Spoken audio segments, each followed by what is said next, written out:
Cześć wszystkim i witajcie.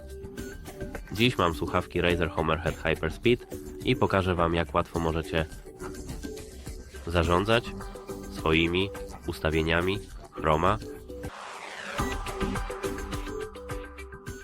Na początku musicie otworzyć swoją aplikację, a następnie przewinąć na sam dół do Chroma. Kliknij tutaj i tutaj. Jak widać, spektrum ma wbudowane ustawienia kolorów. Jeśli przejdziemy do statycznych, możemy zmodyfikować nasz statyczny kolor i jego jasność.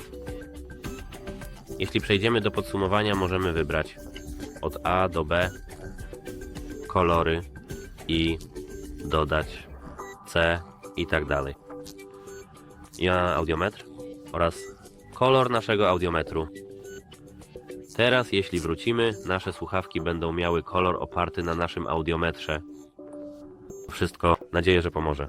Do widzenia.